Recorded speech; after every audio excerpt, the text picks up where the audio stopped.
In 1932, Washington was under siege. The capital was surrounded by over 10,000 unemployed veterans of World War I from all over the country.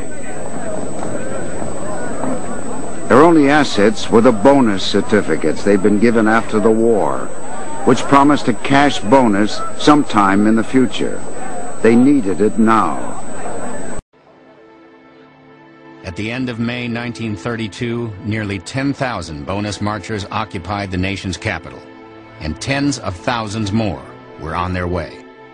To get my bonus, and I'm going to wait for it till I get it if I have to wait till 1945.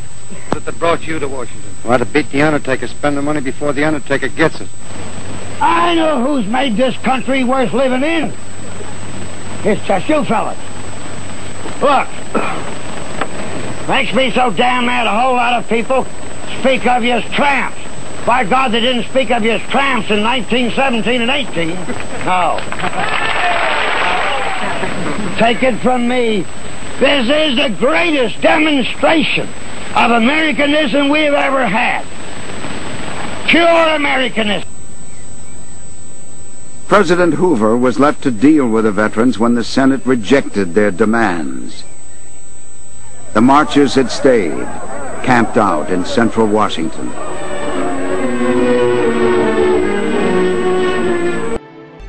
On July 16th, the last day Congress was in session, Washington was on edge. Thousands of angry veterans surrounded the Capitol. Near midnight, the 72nd Congress adjourned. Congressmen left through back doors and underground tunnels to avoid confrontations. The situation had come to a head. The President ordered the evacuation of the veterans from downtown Washington. Now you bring in the troops. When MacArthur moved his troops to the affected area, he knew exactly what he was going to do. And he adorned himself in his dress uniform along with his major aide, Dwight D. Eisenhower. The force stepped off at 4:30 p.m. More than 200 cavalrymen spread out across Constitution and Pennsylvania avenues. Behind them came 400 infantrymen, followed up by tanks and armored vehicles. The cavalrymen, one of whom is Major Patton, have got their sabers out. The soldiers donned gas masks and without warning began hurling gas grenades at the veterans. The troops advanced, some jabbing with bayonets. It's war, the greatest concentration of fighting troops in Washington since 1865.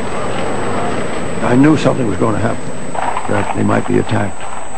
And I had a press card, so I passed the police lines, and then I saw the soldiers advancing into the camp. And when confronted with this, the men all stood there and said, "Stand firm as long as you can." And they started throwing tear gas. Tear gas was just burning my face. I was trailing behind my dad, and he kept hollering, "Come on, boy, come on, boy." Marchers were choking from the gas, just like the battlefields in France. And so they're being forced out of their shacks by smoke bombs and tear gas, hurled by the troops who have been called out by the President of the United States. I'd never seen anything like it. They systematically went down the line, burned up all the tents and all the possessions of the people there.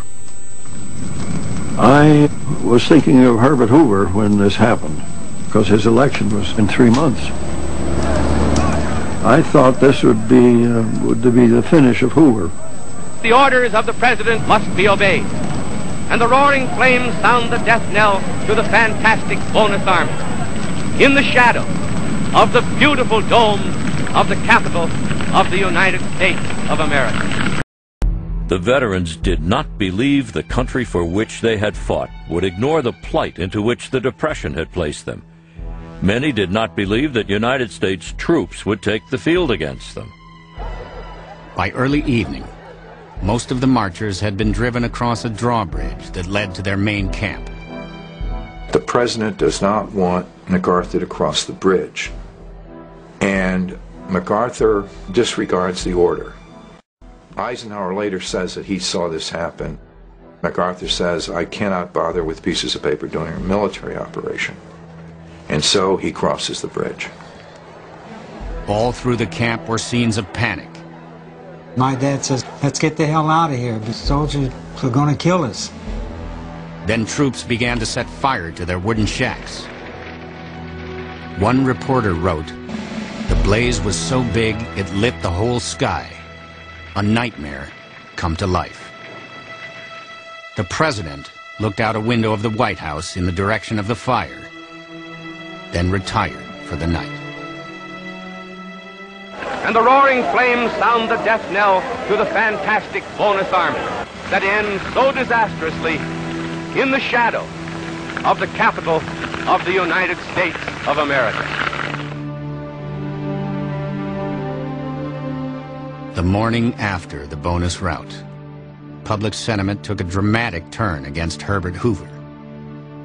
If the expulsion needed a human face, it came in the person of Joe Angelo, whose story was published across the nation. Joe Angelo gets the Distinguished Service Cross for saving Patton's life on the battlefield. The next morning, Angelo comes to the burned-out field to see Patton. And Patton says, take this man away, I don't want to see this man. The BEF was broken up.